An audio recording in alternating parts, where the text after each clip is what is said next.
Smog dal lunedì prossimo in Veneto 1 milione, le auto costrette a fermarsi, Euro 3 comprese, ma è polemica tra alcuni sindaci e la regione.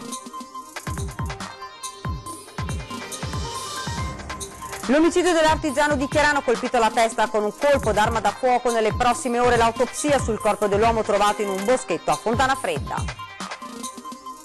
Sgominata dai carabinieri di Pordenone, la banda di pugliesi dedita rapine in uffici postali e banche del nord-est. I malviventi hanno colpito anche a Treviso, Pordenone, Venezia e Trieste.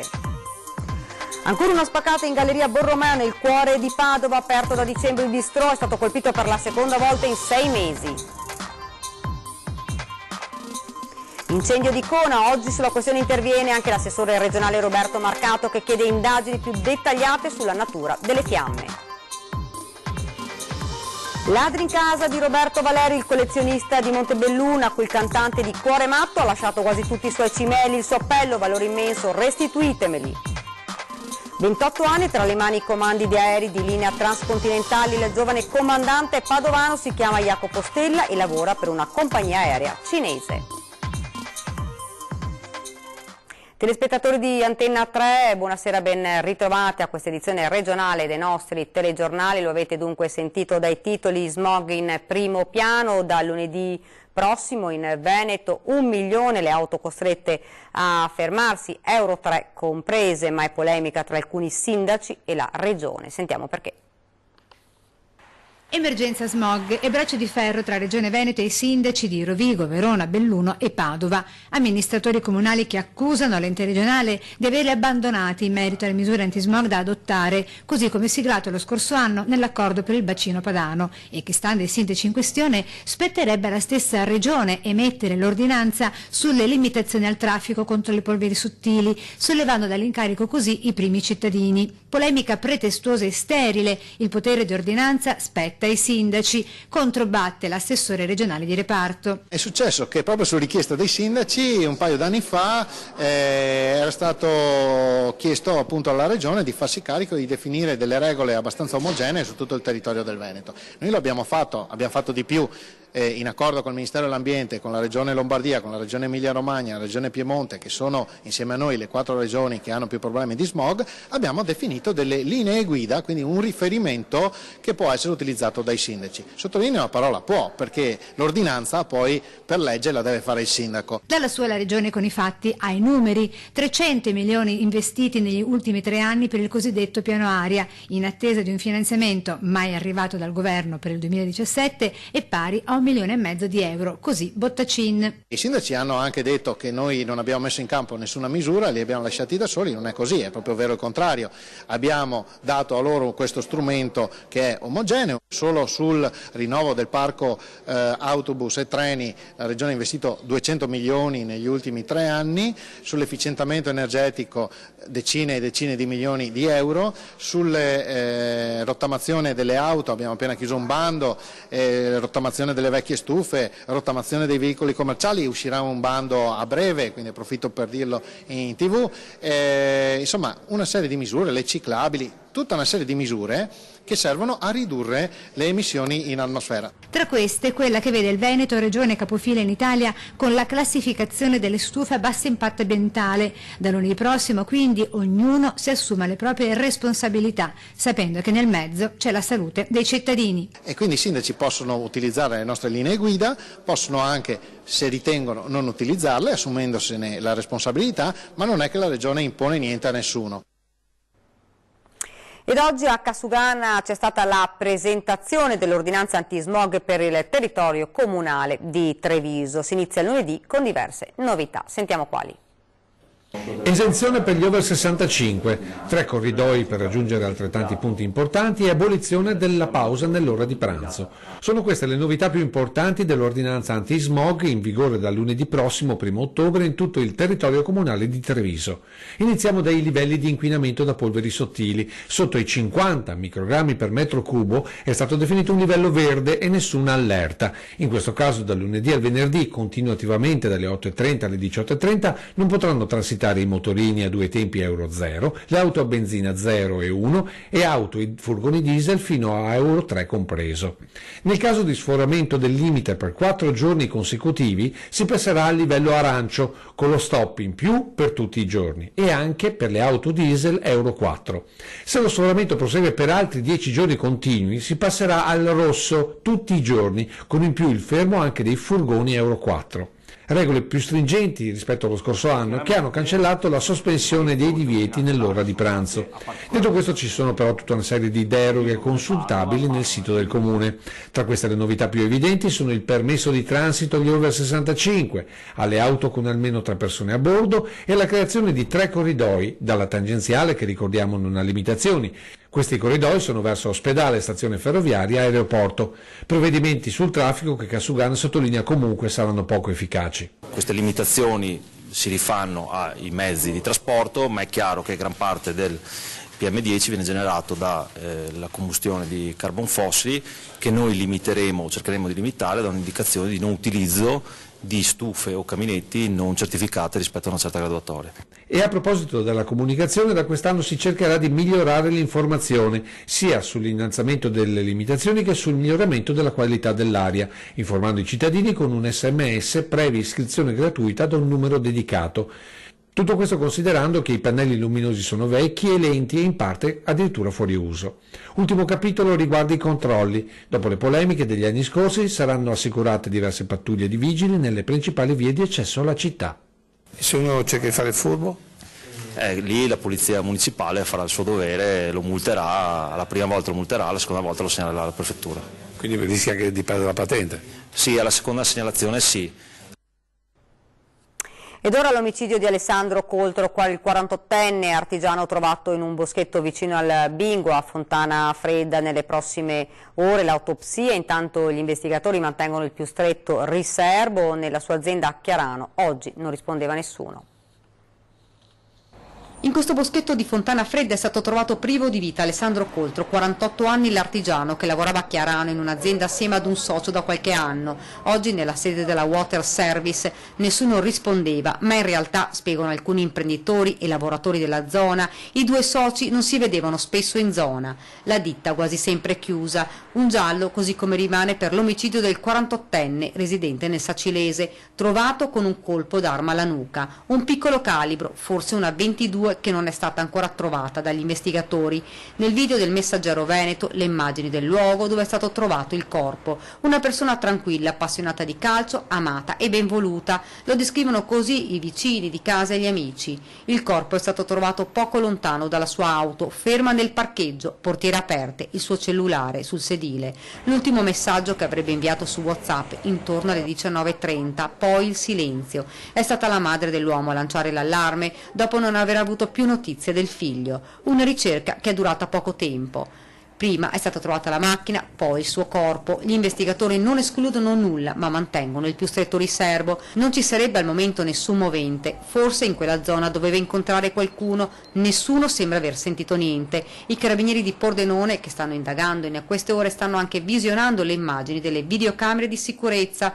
Forse i filmati potranno dare delle risposte. Il corpo non sarebbe stato trascinato fino al boschetto. Coltro sarebbe andato con le sue gambe in quella zona. Perché? Forse costretto da qualcuno? Troppe domande che ancora non hanno una risposta. Si attende ora l'esame autoptico che dovrebbe essere eseguito nelle prossime ore. In tanti militari stanno sentendo tutti, il socio, gli amici, la famiglia, per chiudere il cerchio su quello che per ora è un omicidio avvolto nel mistero. Ed ora l'operazione dei carabinieri sempre di Pordenone che ha consentito di disarticolare una banda di pregiudicati pugliesi ritenuta responsabile di 7 rapine a uffici postali e banche del nord-est. 7 colpi ad altrettanti uffici postali e banche tra il Veneto e il Friuli Venezia Giulia, messi a segno tra il dicembre del 2016 e lo stesso mese del 2017. I carabinieri del comando provinciale di Pordenone, con un blitz scattato all'alba di oggi, hanno sgominato una banda di pugliesi dediti alle rapine. 9 le ordinanze di custodia cautelare emesse dal GIP di Pordenone ed eseguite a carico di altrettanti pregiudicati brindisini, accusati a vario titolo di associazione a delinquere, rapina pluriaggravata, porto d'armi d'armi, sequestro di persona e ricettazione. Presi di mira gli uffici postali di Casarsa della Delizia, nel Pordenonese, Ceggia, nel Veneziano, San Biagio di Callalta, nel Trevigiano, San Dorligo della Valle e Sistiana di Duino, in provincia di Trieste. Sempre a Trieste sono accusati di aver rapinato la filiale della Banca Nazionale del Lavoro. L'altro istituto di credito colpito è invece la filiale della Monte dei Paschi di Siena di Cessalto. La banda si introduceva all'alba attraverso finestre e feritoio, calandosi dal tetto negli edifici ancora deserti, poi aspettava l'arrivo del direttore, costringendolo a consegnare il denaro in cassaforte. Non a caso 5 banditi erano stati arrestati proprio a Olmi di San Biagio di Callalta il 2 dicembre del 2017, mentre si introducevano nell'ufficio postale. L'operazione, portata a termine in queste ore, ha permesso di disarticolare completamente il sodalizio. Continuiamo con la cronaca. La brutale rapina di Lanciano ai danni di un chirurgo e della moglie, partito da Padova per raggiungere l'Abruzzo, uno dei 3 romeni arrestati ieri. Era partito dalla città del Santo per raggiungere il comando di connazionali in Abruzzo. C'è anche un romeno residente a Padova tra i 3 stranieri arrestati in un'operazione congiunta di polizia e carabinieri. Hanno rischiato il linciaggio della folla i 3, accusati di aver messo a segno domenica la brutale rapina ai danni di Carlo Martelli, chirurgo in pensione, e di Niva Bazzan. Picchiati e malmenati alla donna, i malviventi hanno anche tagliato un orecchio. Secondo le tracce di prelievi bancomat, gli inquirenti hanno rintracciato il covo dei rapinatori. Qui hanno individuato i 3, avevano 3.400 euro in contanti e gli stessi giubbini di quella notte ed erano pronti alla fuga. Ma la caccia è ancora aperta. I 3 potrebbero aver avuto altri 2 complici. Indagini che legano a doppio filo l'Abruzzo e Padova, dove si passa al setaccio la vita del romeno. Ci spostiamo nel Padovano, ancora una spaccata in galleria Borromeo nel cuore di Padova, aperto da dicembre il bistrò, è stato colpito per la seconda volta in 6 mesi. L'amministrazione ha convocato questa mattina un vertice straordinario con i commercianti, decidendo lo stanziamento di 200.000 euro per maggiore sorveglianza e sicurezza nella zona del centro. Seconda volta in 6 mesi e la dinamica più o meno è la stessa. Hanno sfondato comunque le porte adiacenti all'ingresso principale e sono riusciti ad entrare. Scene già viste per Sara De Ganni, il compagno, da dicembre titolari di questo locale in galleria Borromeo. 6 mesi fa la prima spaccata, la scorsa notte la seconda. Neppure la pedana in legno davanti alla vetrata ha fermato i malviventi che hanno sfondato la porta, rotti i cardini e sono entrati. Poco più di 1.000 euro il bottino, il fondo cassa, qualche bottiglia di champagne. I danni però ci sono, sia materiali che morali, per questi 2 giovani risvegliati dai carabinieri nel cuore della notte. Ho preso un attimo di spavento perché non sapevo cosa aspettarmi, però dopo quando mi ha detto carabinieri di Padova, lei ha detto vabbè, ok, sono entrati un'altra volta. Prendi, parti e arriva qua alle 4 del mattino. In galleria Borromeo solo 2 negozi di abbigliamento non sono stati colpiti dai ladri. Al Bigal sono stati ad agosto, il bistrò era stato il primo, ma nessuno dei locali è stato risparmiato. Nessuno dorme più la notte, raccontano. Non ci sentiamo sicuri ed è come se fosse, anzi è casa nostra, perché ci abbiamo investito praticamente tutto e non ci sentiamo tutelati da nulla, da nessuno. Questa mattina, fatalità dei clienti, mi hanno detto che 20-30 anni fa questa zona era bellissima, la galleria era una cosa stupenda. Sì, 20-30 anni fa, adesso bisognerebbe valutare realmente lo stato delle cose. Continuiamo con la cronaca. Un operaio è rimasto gravemente ferito in un incidente sul lavoro avvenuto questa mattina all'aeroporto di Verona. L'uomo era stato investito da un mezzo di servizio mentre stava eseguendo alcuni lavori per conto di una ditta esterna nell'area della pista del Catullo. Soccorso dai sanitari del 118, è stato trasportato in gravi condizioni all'ospedale di Borgo Trento di Verona. Sul posto sono intervenuti anche i vigili del fuoco di stanza allo scalo veronese e gli agenti della polizia di frontiera. Risolto in poche ore il giallo che ha tenuto con il fiato sospeso l'Alta Padovana. È morta in seguito ad un tragico incidente domestico Donatella Campagnaro, la bidella di Campo d'Arsego.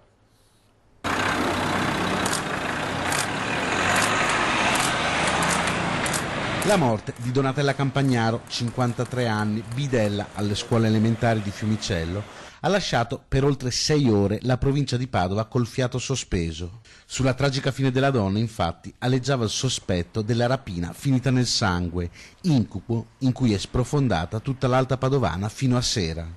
La morte, però, sarebbe legata ad un incidente domestico. La donna è stata trovata riversa a terra in una pozza di sangue. Non vedendola arrivare al lavoro, il dirigente della scuola ha dato l'allarme, prima contattando le sorelle, poi allertando i carabinieri. Gli uomini dell'Arba si sono trovati quindi davanti alla scena cruenta, non escludendo nessuna pista, compresa la morte violenta. Solo dopo i rilevamenti della scientifica e del medico legale è emerso che la donna è mancata per un malore. Secondo una prima ricostruzione, Donatella Campagnaro ha sbattuto violentemente la testa, provocandosi una grave ferita e perdendo molto sangue. Probabilmente sotto shock e non capendo la gravità della lesione, ha subito provato a pulire il pavimento dal sangue, svenendo però poco dopo. Chi la conosceva la descriveva come una persona buona. Ho fatto tutta la scuola elementare là, e per mezzo di loro ho conosciuto, era una donna bravissima, guarda, non scrivete niente altro sino che era brava. Mi dispiace tantissimo, proprio tanto. Ricordate il cartello antiladri che rese famoso in tutta Italia il sindaco di Albettone Gio Formaggio? Oggi per lui a processo per istigazione a delinquere è arrivata la sentenza del giudice. Con una condanna già alle spalle, quella per istigazione all'odio razziale per alcune frasi pronunciate contro rom e immigrati alla zanzara, questa volta il sindaco sceriffo di Albettone, Gio Formaggio, può tirare un sospiro di sollievo. Non luogo a procedere. Il giudice ha emesso questa sentenza giudicando che il reato di istigazione a delinquere di fatto non sussiste. Il caso che ha portato Formaggio sul banco degli imputati fu il cartello antiladri affisso 3 anni fa oramai alle porte del suo comune. Non esiteremo a spararvi, recitava, se osate violare le nostre case e minacciare le nostre famiglie. Quell'episodio gli valse l'appellativo di sindaco sceriffo, che oggi esce a testa alta dal tribunale. Cosa ha detto il giudice con questa sentenza? Ma vista la formula che è fatto non sussiste, presumo abbia ritenuto che il cartello incriminato non contenesse gli estremi dell'istigazione a delinquere, che era l'imputazione coattiva che aveva ordinato il precedente giudice per le indagini preliminari, e possa aver aderito alla tesi della difesa che sosteneva che in realtà non si trattasse di un'istigazione a delinquere, ma casomai di un'istigazione alla legittima difesa. Legittima difesa, Gio Formaggio un precursore del nuovo corso aperto dal governo giallo-verde? Forse è ancora presto per definirlo, ma l'avvocato chiarisce. Qua si sta parlando di un cartello espresso magari in termini poco urbani, ma che non voleva assolutamente incitare i cittadini ad armarsi. La procura precedentemente aveva contestato anche il reato di istigazione a commettere lesioni e minacce, per la quale poi aveva richiesto l'archiviazione. La reazione del suo assistito, che stasera sarà ospite nei nostri studi, cosa ha detto? Conoscendo il mio assistito, presumo sarà un po' sopra le righe. Lo rimetterà quel cartello, secondo lei? Spero proprio di no. L'Alto Adige vieta agli italiani non residenti di acquistare nel proprio territorio la seconda casa, con un evidente problema di costituzionalità della norma, ma tant'è, d'ora in avanti i non residenti a Bolzano e dintorni non avranno più il diritto di acquistare nuove costruzioni in Alto Adige. La seconda casa potrà comprarla solo chi è già residente. Alla base della decisione ci sarebbero le difficoltà incontrate da giovani del posto a trovare casa a causa dell'invasione di italiani e stranieri che avrebbero colonizzato la zona, accaparrandosi la gran parte degli alloggi. La norma non vale per tutti i 116 comuni della provincia autonoma di Bolzano, ma per ben 25 centri ad alta densità turistica, una novità destinata a far discutere e non poco, e rispetto alla quale è facile prevedere contestazioni e ricorsi. Ed ora ci fermiamo per la pubblicità.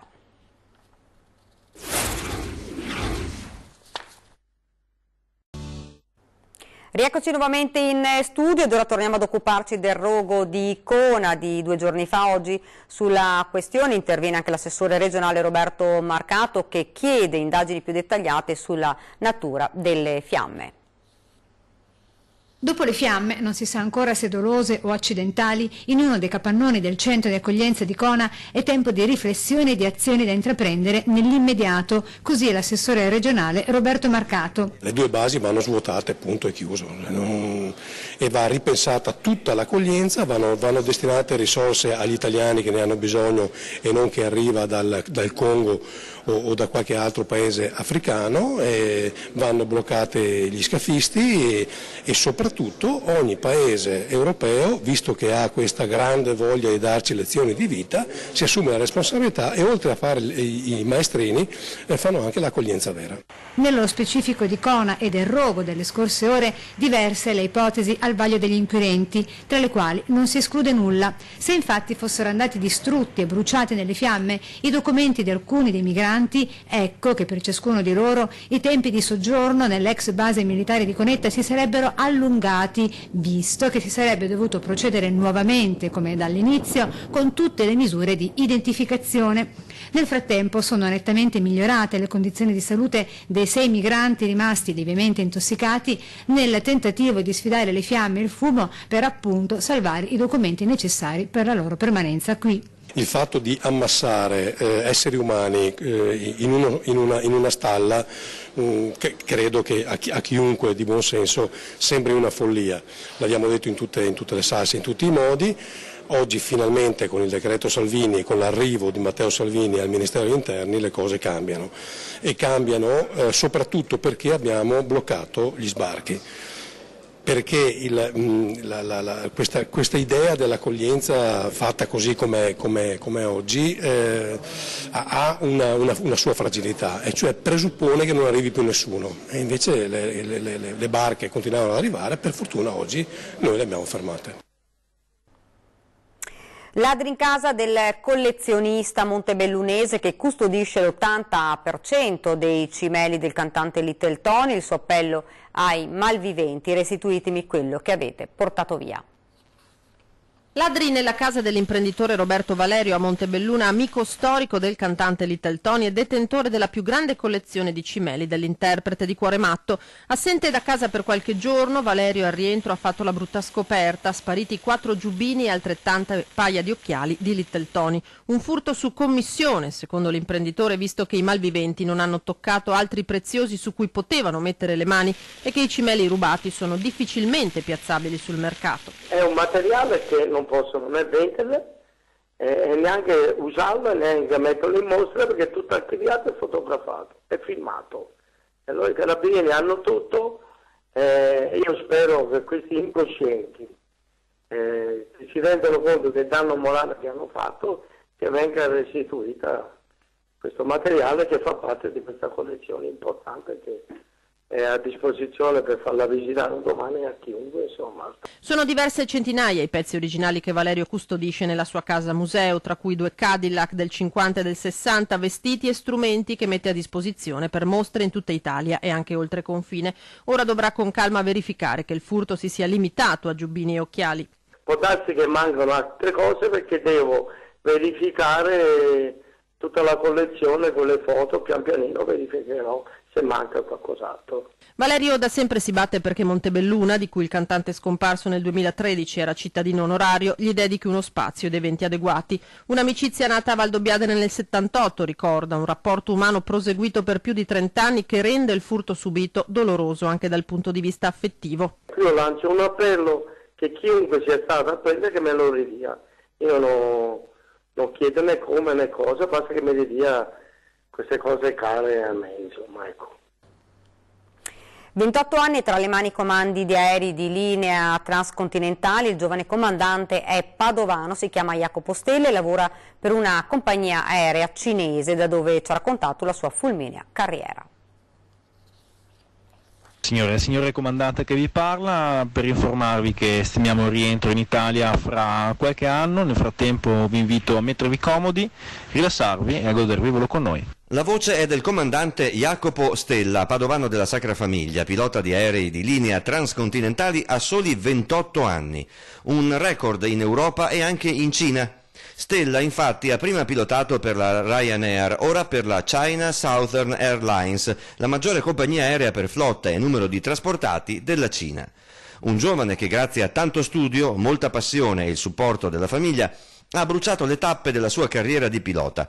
A ottobre condurrà un Boeing 777 della sua attuale compagnia da Guangzhou a New York. Una bella responsabilità. Che io sia da solo o abbia una persona o 350 persone dietro, la serietà, la professionalità deve sempre essere la stessa e il trasporto aereo va sempre condotto in sicurezza, quindi qualsiasi cosa possa succedere le decisioni vanno prese appunto garantendo la massima sicurezza. Da bambino appassionato che dall'argine dietro all'aeroporto Allegri guardava naso in su i piccoli aerei, Stella ringrazia genitori, istruttori e non ultima la fidanzata Elisa per la meta raggiunta. Il giovane comandante padovano per seguire il suo sogno ha dovuto lasciare l'Europa e ha trovato lavoro dall'altra parte del mondo.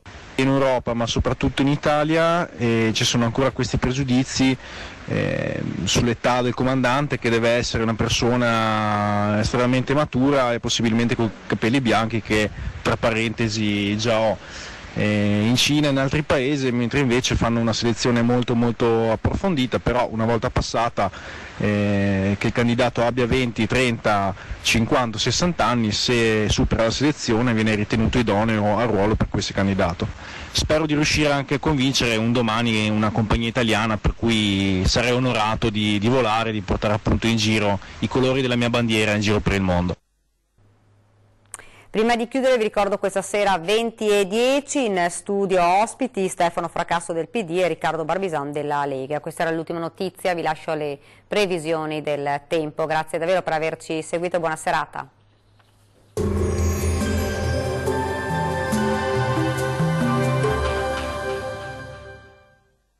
Ben ritrovati al meteo. Sarà un venerdì all'insegna del sole sulle nostre regioni, clima gradevole. Nel dettaglio sul Veneto non cambia di molto la previsione rispetto a ieri, bel tempo e ampio soleggiamento ovunque. Asciutto e stabile quindi sulla nostra regione, dove il cielo si presenterà sereno o al massimo velato. Non sono previste precipitazioni degne di nota. Temperature piacevoli con minime comprese tra 8 e 12 gradi, valori massimi oscillanti invece tra 23 e 27 gradi circa. Vediamo ora che tempo farà sul Friuli Venezia Giulia. Poche novità rispetto ai giorni scorsi, anche sulla nostra regione dominerà il sole ovunque. Sarà quindi asciutto e senza piogge degne di nota e il cielo si presenterà sereno praticamente su tutte le province. Temperature minime tra 9 e 12 gradi, massime comprese invece tra 24 e 27 gradi circa. Vediamo infine la situazione meteorologica del Trentino Alto Adige. Alta pressione a garanzia del bel tempo anche sulla nostra regione. Sarà infatti ampiamente soleggiato su tutti i settori e il cielo si presenterà sereno o al massimo con qualche innocua velatura sparsa. Temperature minime tra 8 e 9 gradi. Valori massimi oscillanti invece tra 27 e 30 gradi. Dal meteo di Antena 3 per ora è tutto. Arrivederci al prossimo aggiornamento.